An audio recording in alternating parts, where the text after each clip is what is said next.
Quiero tomarme un instante para agradecerle a usted por su fiel sintonía a Sabiduría para el Corazón.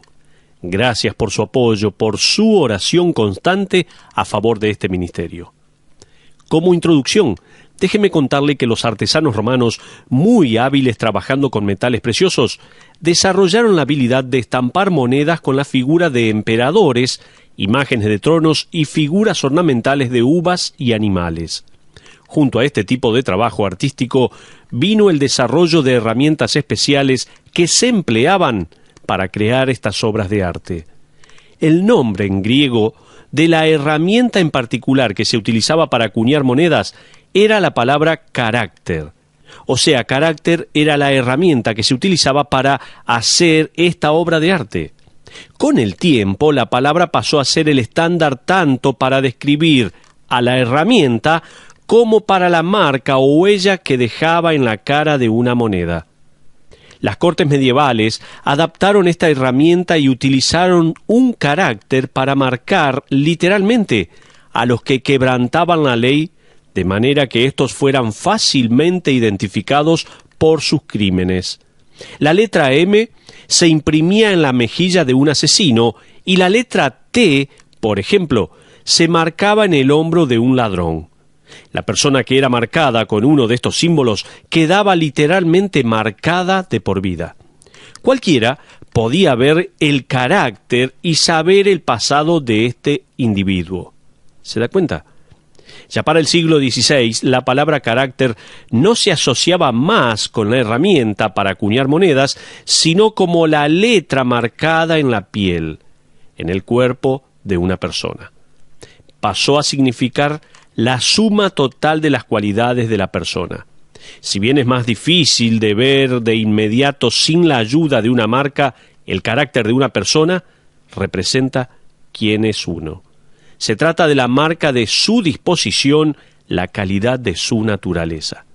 Me parece fascinante que mientras nuestro carácter ya no es visible por medio de una marca y los efectos de nuestro corazón no están bordados en una tela, tanto nuestro carácter como nuestro corazón quedan expuestos de igual manera y con igual claridad por medio de nuestras acciones y reacciones, nuestras actitudes y sentimientos. No se necesita una letra marcada en nuestra mejilla y los efectos de nuestro corazón no necesitan estar inscriptos en algún lado para que los demás los conozcan. Los que trabajan con nosotros o viven bajo el mismo techo o se sientan a nuestro lado en el aula, conocen la verdad. Es hora que admitamos que la condición de nuestro corazón es mucho más visible de lo que pensamos o sabemos. Más que nada, la marca de nuestro carácter y el estado de nuestro corazón son revelados en la manera que utilizamos nuestra libertad en Cristo. Las cosas que escogemos hacer cuando no hay reglas. ¿Se da cuenta? ¿Qué escogemos de nuestro guardarropas cuando no hay reglas en cuanto a la vestimenta? ¿Qué escogemos mirar cuando el ranking no es importante? ¿Con qué cosas soñamos cuando no hay registros al respecto, al menos en la tierra? Para la mente del apóstol Pablo, uno de los indicadores más importantes de madurez en la fe era la manera en que el creyente ejercita su libertad, en especial en temas grises. Si usted quiere conocer el carácter y el corazón de alguien, fíjese en la manera en que esa persona trata este tema de gracia. Fíjese si limitan su libertad o si restringen sus derechos y escuche qué razón le dan para este accionar. Ahí se nota la madurez de esta persona. Pablo comienza Romanos capítulo 14 abriendo la puerta de par en par con las palabras «Son libres en Cristo, son libres en Cristo». La semana pasada recibí mensajes de varios hermanos diciéndome, por ejemplo, «Steven, ahora ya no puedo hacer esto o aquello, ya no tengo que medirme aquí o allá». Permítame decirle, si no recuerda nada más de lo que dije hoy, recuerde bien esto, escuche. Usted es libre en Cristo, lo cual no significa que tiene la libertad de hacer lo que se le ocurra. Usted tiene la libertad de hacer lo que Dios quiera. Si usted recuerda esta frase, va a ser muy importante para su vida. Usted es libre en Cristo, lo cual no significa que tiene libertad de hacer lo que se le ocurra. Usted tiene libertad de hacer lo que Dios quiera. Pero, ¿qué es lo que Él quiere en esta pradera de libertad cristiana? Sería la pregunta. En la última parte del capítulo 14 y en la primera parte del capítulo 15 de Romanos, Pablo da principios con los cuales uno puede construir un límite nuevo para su libertad cristiana. Uno de esos límites de la libertad cristiana que lo mencionamos en el último estudio es el principio de la protección. Pablo dice en Romanos 14, 13 al 15, que uno debe proteger a su hermano que es más nuevo en la fe. No ponga un obstáculo o una piedra de tropiezo en el camino del crecimiento de otros. Eso decíamos en nuestro último estudio. Ellos están aprendiendo a caminar, así que no les arroje los escombros de su libertad, por favor. En otras palabras, equilibre su andar espiritual con la libertad de un lado y el amor por su hermano del otro. Pero vamos a otro más. El segundo principio, no solo de protección, aquí hay otro que Pablo nos da y nos ayuda a saber cómo usar nuestra libertad sin abusarla. Se trata del principio de reputación. Fíjese por favor conmigo en Romanos 14, 16. Busque allí en su Biblia, Romanos 14, 16, leemos la palabra de Dios donde dice, no sea pues vituperado vuestro bien. Cuando dice vuestro bien, se refiere a un acto de libertad cristiana, algo que para usted está bien hacer. Sin embargo, no lo haga si esto puede disminuir su reputación como un hijo santo de Dios, como una persona que busca la santidad y pureza con pasión. No lo haga. La palabra clave en este versículo es vituperio, que es la palabra griega blasfemeo, de dónde sale la palabra blasfemo. Nosotros generalmente nos limitamos a usar esta palabra para describir a alguien hablando de Dios sin reverencia, pero los griegos la usaban para referirse también al hablar sin reverencia de otras personas. Pablo nos está dando el principio de cuidar nuestra reputación, o sea, debemos preocuparnos por la impresión que le dejamos a los demás. Debemos recordar siempre que somos cristianos.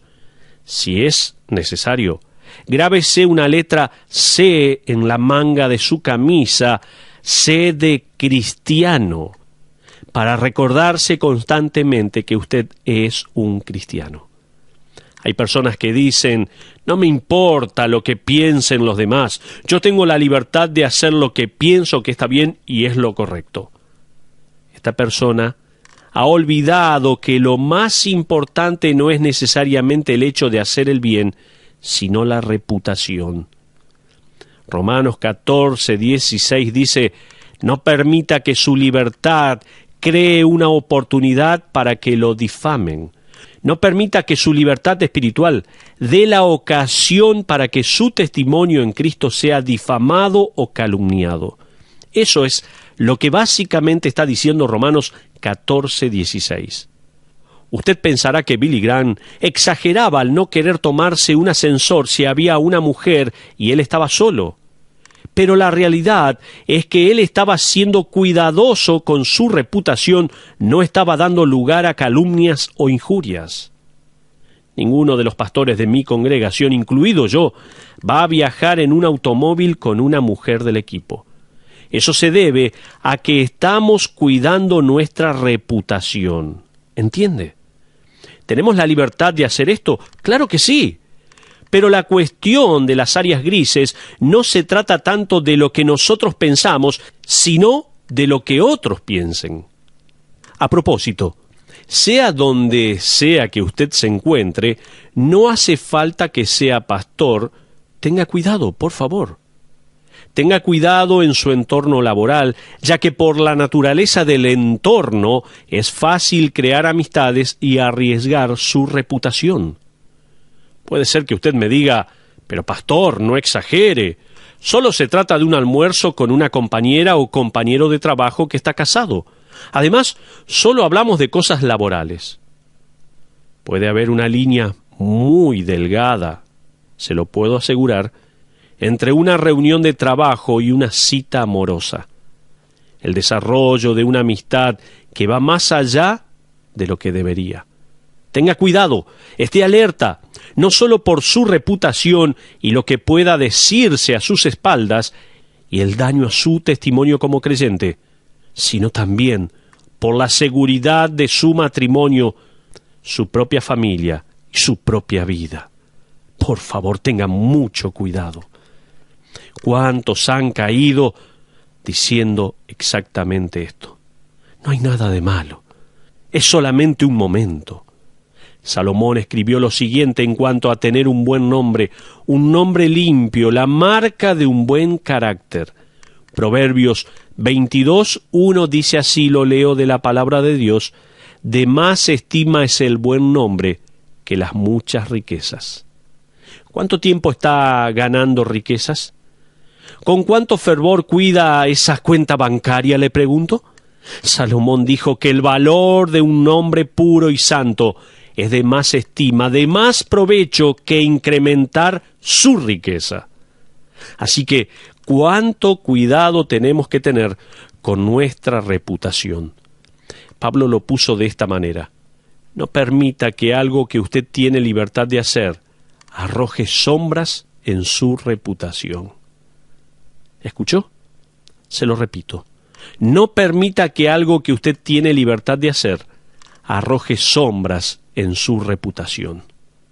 Pero déjeme darle algunas pautas en este principio de reputación. Hablamos del principio de protección, pero también estamos mencionando ahora en este estudio de los temas grises el principio de reputación. No solo protegernos, sino también ver nuestra reputación es muy importante. Déjeme darle algunas pautas. Permítame darle algunas pautas prácticas para este principio de reputación. El primero, tome nota, reconozca el hecho de que lo están viendo y use ese potencial. Se lo repito, reconozca el hecho de que lo están viendo y use ese potencial. Estoy seguro que les sorprendería al darse cuenta cuánto lo observan, sean jóvenes, niños o adultos. No solo lo están observando, sino que alguien lo está imitando también. Esta es la advertencia que Pablo le dio a Timoteo al escribir en el capítulo 4, versículo 12 de la primera epístola a Timoteo: sé ejemplo de los creyentes en palabra, conducta, amor, espíritu, fe y pureza. Esta es una forma de decir, lo están mirando, así que sea de ejemplo, por favor. Entonces, reconozca el hecho de que lo están mirando y use ese potencial. Segundo, otra pauta, admita el poder de ser de influencia. Usted no solo está observado, sino que probablemente lo imiten. ¿No cree que es así?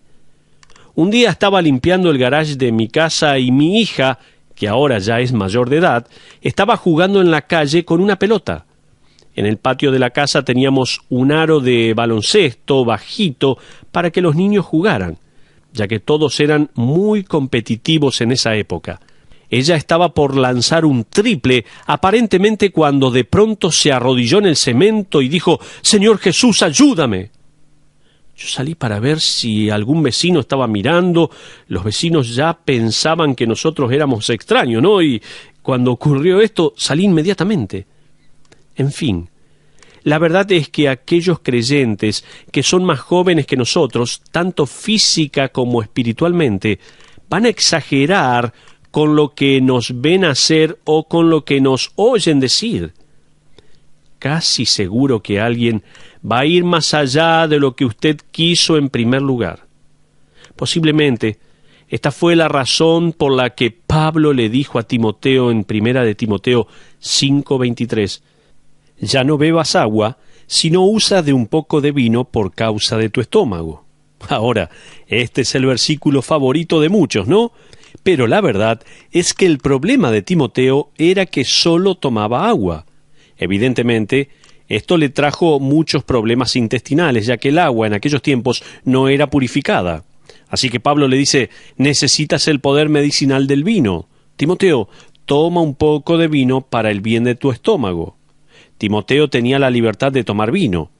El Nuevo Testamento no nos manda a abstenernos del vino. De hecho, la única precaución que el Nuevo Testamento nos da es la borrachera. Pablo le escribe el siguiente requerimiento para los candidatos al ancianato: no dado al vino. 1 Timoteo 3:3 dice eso. Ahora tenga en cuenta que Timoteo a esta altura ya es anciano de una congregación, así que él estaba tan preocupado por cumplir todos los requisitos del líder espiritual en la iglesia que se alejó lo más que pudo del vino, al punto de poner su salud en riesgo. Timoteo entendió el poder de la influencia. Él comprendió lo que significaba llevar una C bordada en la manga de cristiano, ¿se acuerda? Él estaba evidentemente limitando su libertad para poder ser de una influencia piadosa a los demás. Y es el poder de la influencia, a propósito, y el ejemplo de Timoteo lo que llevó a que en mi iglesia ninguno de los pastores, maestros o diáconos tomaran alcohol. Nosotros nos damos cuenta que no solo nos miran a nosotros, sino que la gente también nos imita. No queremos que un maestro de la escuela dominical le enseñe a niños de 5º grado y que sea visto por uno de los chicos saliendo de un negocio con una botella de vino o con latas de cerveza. De ser así, el joven podría pensar y discutir con el maestro porque él también tiene la libertad de hacerlo. ¿Se da cuenta? Sin embargo, el problema es que esta libertad puede transformarse en un arma cargada. Ese muchachito de 5º grado puede probar un poco de cerveza al ser ofrecido por alguien pensando, ¿y por qué no? Mi maestro de escuela dominical lo hace, mi papá también. ¿No hay nada malo en ello? La famosa revista Time publicó un artículo que daba estadísticas de un estudio de la Universidad de Buffalo que relacionaban la edad con las adicciones. Escuche, los investigadores hallaron que cuanto más jóvenes son los sujetos al comenzar el primer trago, más probable era que se abusara del alcohol al crecer. De hecho, pudieron hasta identificar los niveles de riesgo. Cuanto antes uno probaba la bebida, el problema de pasar a ser un adicto se acrecentaba un 14%. En varias ocasiones personas me dijeron, Steven, esto es cuestión de libertades. Además, es legal. Yo puedo tomar. Yo le diría, tienes razón, es una zona gris. Al ser legal, pasa a ser una convicción para el creyente. Es una libertad a la que uno tiene que estar atento. Amigos, si ustedes piensan que la cuestión aquí está en si es legal o no es legal, y que de ser legal usted tiene toda la libertad de hacerlo, entonces el día en que se legalice el consumo de drogas, ¿va a enseñarle a sus hijos a fumar de manera moderada? Amigos, no hagamos de nuestra libertad un arma cargada y lista para dispararle al sentido común en la frente. Por favor, nosotros debemos aceptar el potencial de ser observados y todo lo que esto involucra, pero también admitir el poder de su influencia en otros. Alguien lo está observando y seguramente usted va a ser imitado. No se olvide, por favor. Uno de los hermanos en la iglesia me contó acerca de una familia en la que la hija más pequeña de 3 años solamente estaba aprendiendo a orar en el nombre de Jesús. También estaba aprendiendo el principio más amplio de que todo lo que hacemos debe ser en el nombre de Jesús. Un día su madre le estaba pidiendo que hiciera algo que ella no quería hacer. Estaban allí discutiendo cuando finalmente la niña miró a su madre y le dijo, «En el nombre de Jesús, no». Estoy seguro que después de eso tuvieron una lección de teología y oración allí mismo, ¿no? Pero acepte el potencial de ser observado. Admita también el potencial de su influencia en otros. En tercer lugar, reconozca la prioridad de ser de testimonio. Esto es importantísimo. Reconozca la prioridad que tiene de ser de testimonio a otros. Fíjese lo que dice Romanos 14:17. Leo la palabra de Dios allí, dice, porque el reino de Dios no es comida ni bebida. Dicho de otra manera, el reino de Dios no es representado por personas que comen o no comen carne determinada de esta manera o de la otra manera. El reino de los cielos no es representado por aquellos que beban o no beban lo que es ofrecido a los ídolos, que es el contexto de este capítulo, acuérdese. Pablo nos dice, en el versículo 17, que es lo que representa el reino de Dios. Dice, sino justicia, paz y gozo en el Espíritu Santo. En nuestro último programa hice mención de Charles Spurgeon, el famoso predicador londinense del siglo XIX que fumaba cigarros. Él lo defendía como su libertad y estaba en lo cierto. Pero, ¿usted sabe que él dejó de fumar una tarde de una vez y para siempre? ¿Por qué? Porque un día, mientras caminaba por las calles de Londres, vio un gran cartel publicitario con un anuncio de cigarrillos que decía: «Estos son los cigarrillos que fuma Spurgeon». Spurgeon dijo, en efecto, «No voy a permitir que la influencia de mi nombre sea utilizada para promover cualquier otra cosa que no sea el Evangelio». Estas tres palabras, justicia, paz y gozo, están cargadas de verdades teológicas. Ya hemos visto cada una de estas palabras en distintos estudios de Romanos. Sin embargo, tenga en cuenta que la cuestión aquí en Romanos 14 no se trata tanto de una creencia, sino de una actitud, el comportamiento de uno. No es la verdad teológica de estas tres palabras que Pablo tiene en mente, sino la verdad práctica. Creo que es así, primeramente, por lo que dice Romanos 14, 18, donde leo: porque el que en esto sirve a Cristo agrada a Dios y es aprobado por los hombres. Pablo no está hablando de salvación, él está hablando acerca de servicio aquí. En otras palabras, evalúe su testimonio ante los demás. ¿Se puede caracterizar por tres palabras? Permítame hacerle algunas preguntas. ¿Lo que está haciendo con su libertad cristiana está marcado por justicia o impureza? Pablo le escribió lo siguiente a los creyentes en Filipos, diciendo: «Sean llenos de frutos de justicia que son por medio de Jesucristo para gloria y alabanza de Dios». Filipenses 1:11. Le hago otra pregunta también. ¿Su caminar con Dios crea paz o discordia? Romanos capítulo 12 lidia con este tema de llevarse bien con los demás en la iglesia. Otra pregunta más le hago. ¿Su estilo de vida promueve gozo o pesimismo? Pablo en 1 Tesalonicenses 1:6 se refirió al gozo del creyente en el Espíritu, y en Gálatas nos dice que el fruto del Espíritu es, entre otras cosas, gozo. ¿Su vida está marcada por el gozo? ¿Cómo es su vida? Un autor resalta en su comentario que una persona muy piadosa en su iglesia se le acercó un domingo y le dijo que el Nuevo Testamento nunca mencionaba si Jesucristo sonrió o si se rió, y por eso los creyentes deben hacer lo mismo. La Biblia nunca menciona que Jesús se haya bañado o peinado, pero probablemente Él lo hizo. Ese hombre necesitaba una dosis de gozo. El mal humor no es un don espiritual, cuidado, William Barclay escribió lo siguiente: un creyente triste es una contradicción de términos, y nada en la historia del cristianismo ha hecho más daño que nuestra conexión con caras largas. Nos olvidamos que tenemos bordada la letra C de cristiano, que la gente vea a quién pertenecemos y a quién representamos. Nos olvidamos de esto. Romanos 14, 18 puede expresarse con las siguientes preguntas. Número 1, ¿su forma de vivir es aceptada ante los ojos de Dios?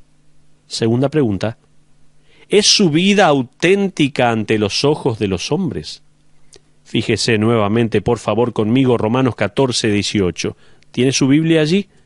Romanos 14, 18. Porque el que en esto sirve a Cristo agrada a Dios y es aprobado por los hombres. Esto parece una imposibilidad. El agradar tanto a Dios como a los hombres. ¿Cómo puedo hacer esto? Usted dirá, yo pensé que Jesucristo nos dijo que los hombres nos aborrecerían. ¿No dijo Jesús en Lucas capítulo 6, bienaventurados sois cuando los hombres os aborrezcan y cuando os aparten de sí y os vituperen y desechen vuestro nombre como malo? Ay de vosotros cuando todos los hombres hablen bien de vosotros, porque así hacían sus padres con los falsos profetas. Pedro no escribió también diciendo, si sois vituperados por el nombre de Cristo, sois bienaventurados, porque el glorioso Espíritu de Dios reposa sobre vosotros.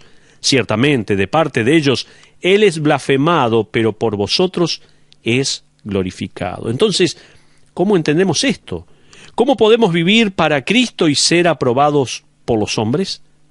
En primer lugar, hasta el incrédulo más pagano va a respetar secretamente el testimonio de un creyente auténtico. ¿Escuchó? El incrédulo más pagano va a respetar, tal vez secretamente, el testimonio de un creyente auténtico. El incrédulo promedio va a valorar el hecho de que usted es una persona de palabra, que dice la verdad, que hace lo que tiene que hacer y que respeta a la autoridad. Sin embargo, también habrá personas que se burlarán de usted y lo odiarán. En cualquiera de los casos, usted está siendo un testimonio agradable ante Dios y siendo auténtico ante los hombres. Fíjese en la palabra que Pablo usó para hablar de nuestra reputación ante los hombres. Se trata de la palabra aprobado. En aquella época en Grecia no había dinero en billetes tal como tenemos en la actualidad. De hecho, hasta la Edad Media, todas las transacciones se hacían a base de monedas de metal, oro o plata. No había maquinarias para hacer monedas, así que para hacerlas, el metal se calentaba hasta que se fundía y luego se ponía en moldes donde se lo dejaba enfriar. Una vez que se enfriaba un poco, se le estampaba la imagen con una herramienta que se llamaba carácter. Ya expliqué todo esto. Sumado a eso, los bordes imperfectos de la moneda se pulían. Desde ya que esto no era una ciencia exacta.